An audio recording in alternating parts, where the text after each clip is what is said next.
Overwatch suffers in a similar way to how I thought Battleborn did. Know now, though, that I'm not one of the people who think they are the same or that Battleborn is a knockoff. The main problem with Overwatch, I think, is the community, the lack of ranked play, balance issues, and the lack of restrictions on character selection. Also, nothing has changed from the beta aside from the addition of microtransactions, so if you played the beta, you played the main game. The microtransactions really bug me though. I know buying them isn't necessary, but the microtransactions existing is the only reason we didn't get to keep our beta progress. But on the flip side, the progression system is meaningless. Let me get what I don't like out of the way immediately. I actually like Overwatch as a whole, and because of that I want to keep the review as positive as possible, so I feel like it'd be easier to do that if I got what I don't like out of the way first. When selecting a character, anyone can change characters anytime, which is fine for casual play, but the real flaw comes from people being able to play the same character. Nothing ruins a match more than the enemy having 3 Bastions or Torbjorn. This system could be alright if it wasn't for the community abusing it for cheap wins. But it's also the fault of Bastion's design. He was made to be a very strong defensive character and very strong alone. He isn't necessarily overpowered, but when there are too many people playing him, it gets to be too much to handle. The only thing keeping him from being OP is how useless he can be on the attacker's side. Thankfully, so far on console, I actually haven't noticed many people abusing the character select system. There's only been 3 times in total, I think, beta and full release, that I've actually encountered people playing multiple characters intentionally to be, you know, douches. Ranked play could potentially fix these issues, though, without changing the structure of casual play. In ranked play, they could restrict having multiple characters and disable character changing mid-game. Honestly, ranked should have been available from day one. There are already teams forming, and I'm pretty sure I've already heard news of a league. But if you're playing Overwatch for competitive reasons, you can still at least do scrims and private matches. What I do like, though, is the character design. For a game with so many characters, I have never once struggled to remember a character's name. Every one of them is unique and their personality is loud. They are also incredibly diverse.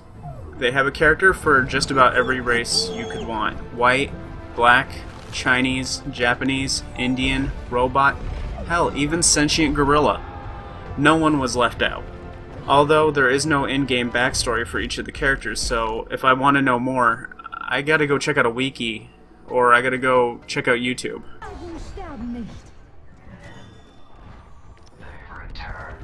In Overwatch, you got 2 game types, and they are mixed and matched according to the map.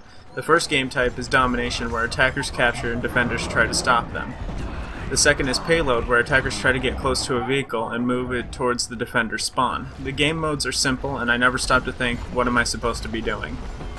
The gameplay is also very simple. It's your standard shooter controls, except that you can't sprint unless you play Soldier 76, and jumping isn't used unless you like to pogo in gunfights. That's where you just bounce up and down to make yourself harder to hit. The only different thing is that each character gets 3 abilities, a primary attack, a secondary attack, and sometimes a passive. As a bonus, all the keys are remappable, which should be standard nowadays. They also do a great job of keeping every character unique, not just in aesthetics, but also gameplay styles. Like Soldier 76 was originally created to be the character for people who play a lot of FPS games, to help them adjust. You'd think he'd be pretty basic. He's the only character who can sprint, but he is also the only non-support who can heal teammates. He is a great character, and still unique despite his modern war shooter roots.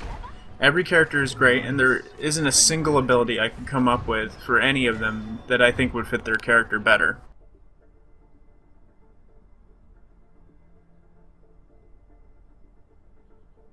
When you finish a match, you get XP and rank up, nothing new here. Everything in the game that actually affects gameplay is available from the beginning, so leveling up does nothing for you besides measure how long you played and how many loot boxes you've earned. Loot boxes are pretty cool though. Every time you rank up you get a new one, and is really the only incentive to ranking up. Inside the loot boxes is 4 items, and they contain taunts, sprays, intro sequences, and skins. The skins are really good too. They have your basic recolors, but they also have full-blown redesigns, and every character gets 2 redesigns with a recolor for each. The redesigns aren't just to the character models either. Some characters like Reaper get redesigned weapons, and Hanzo even changes his ult voice clip, and when using tracking arrows he says Eyes of the Wolf rather than the dragon. But why would you want him to say anything but Ryuga waga teki wo kurao?